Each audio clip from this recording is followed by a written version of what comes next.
Hello everyone, Alex here for another review session.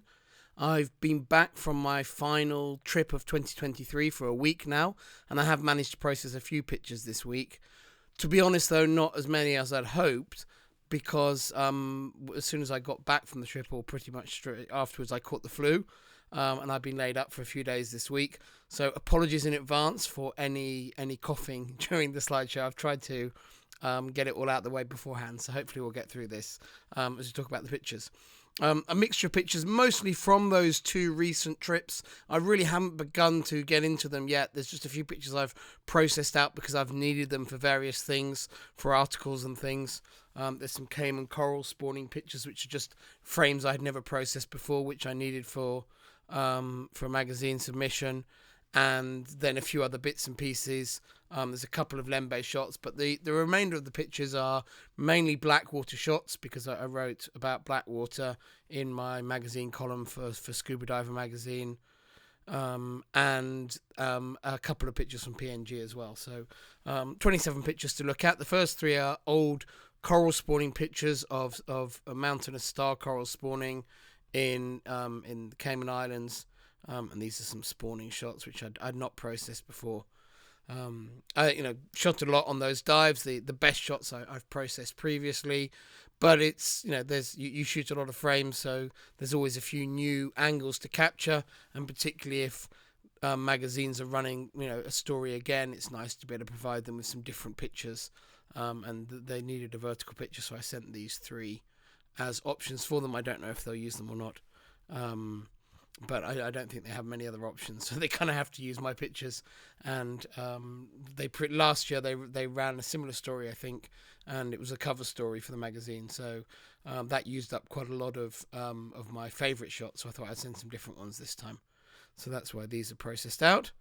And then moving on to the next ones, this is a Lembeh shot of 3 mandarin fish on a spawning rise.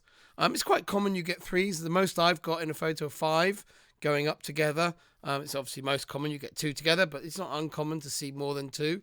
And this is the best shot I've got of 3. And I realised I hadn't processed it out ever. So this week I thought I'd process it out just for a bit of fun, really. Just the mandarin fish coming up. That one there shot with the... what camera? I'm trying to spot it.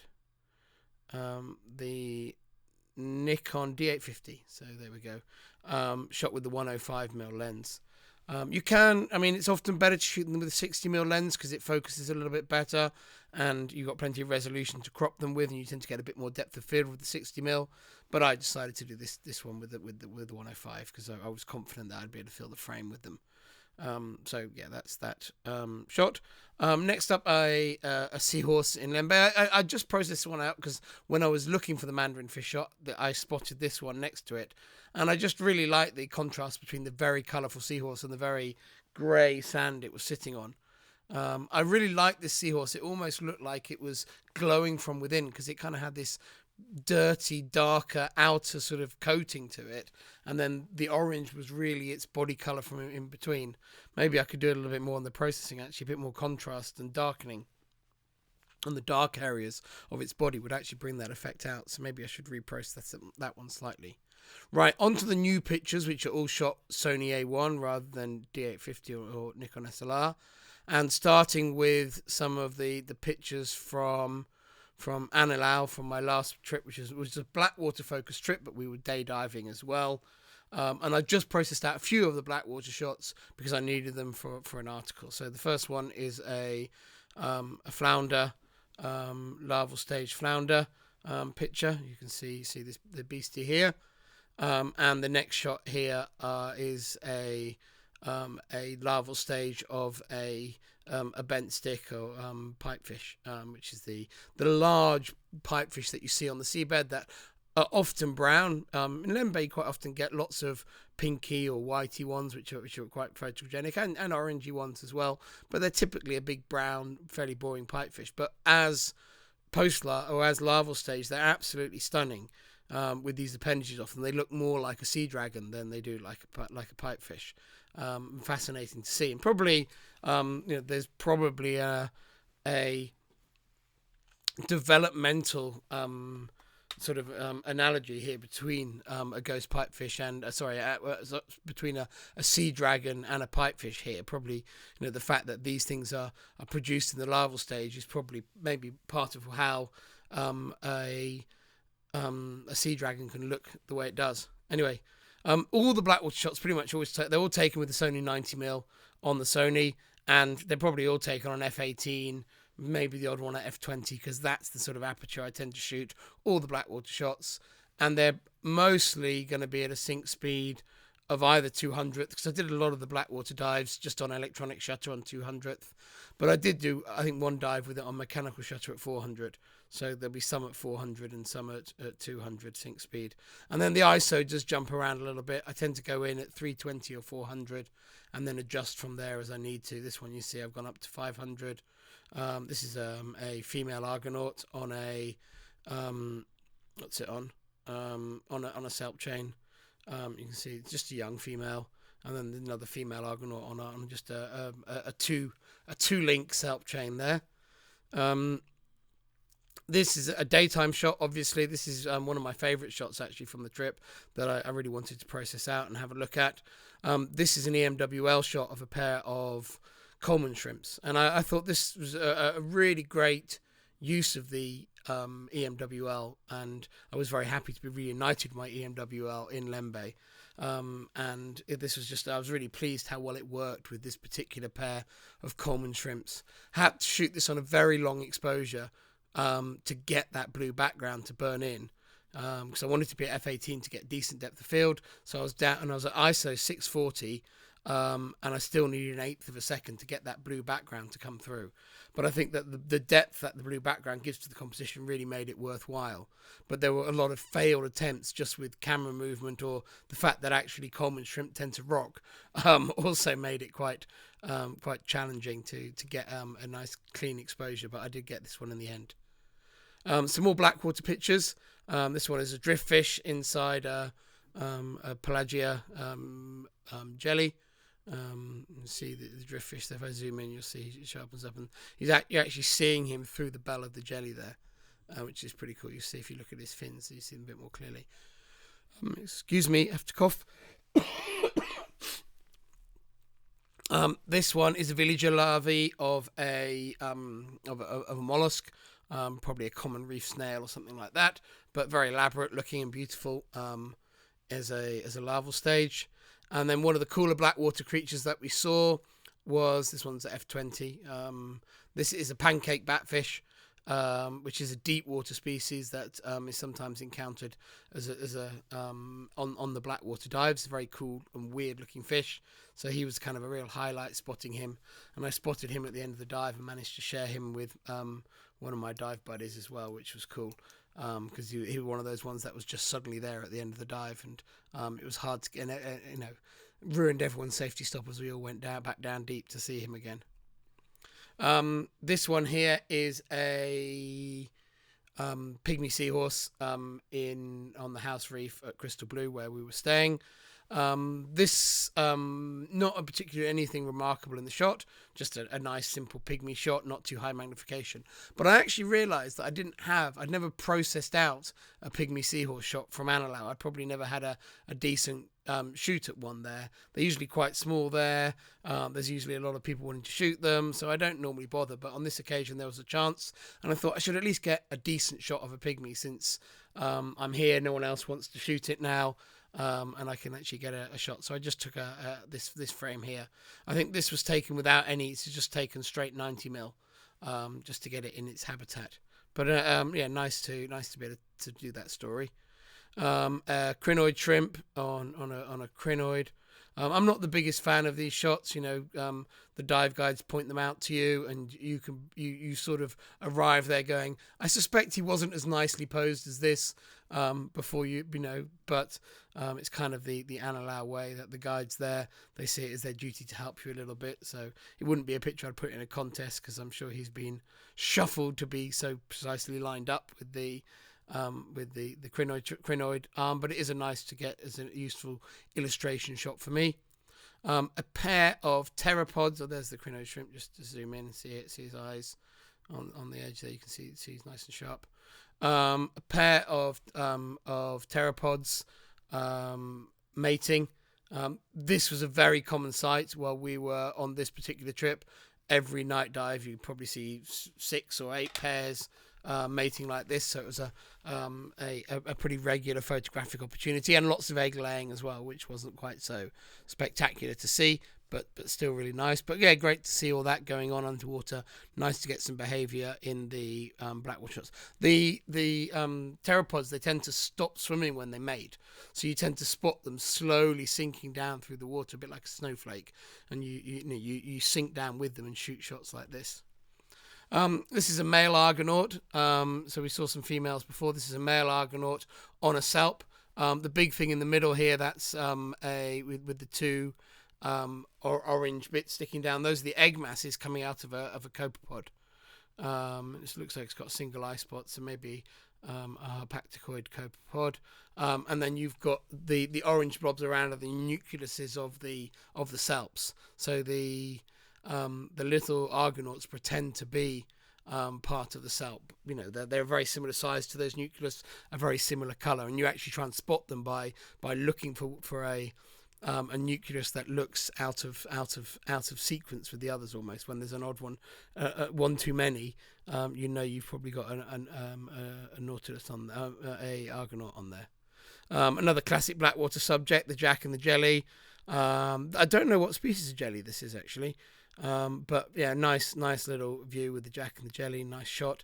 Nice. I like the arms of the jelly in this one, the way they radiate around the frame. An EMWL shot taken of a clownfish in an anemone. Just a nice little clownfish. I took a lot of pictures of these, and actually I took some pictures of this with the FCP as well. And I just processed this one out because it was a nice simple one. But I think I've got some better ones with both fish in, which I need to go through. Another classic Blackwater subject is a pelagic seahorse, or a drifting seahorse.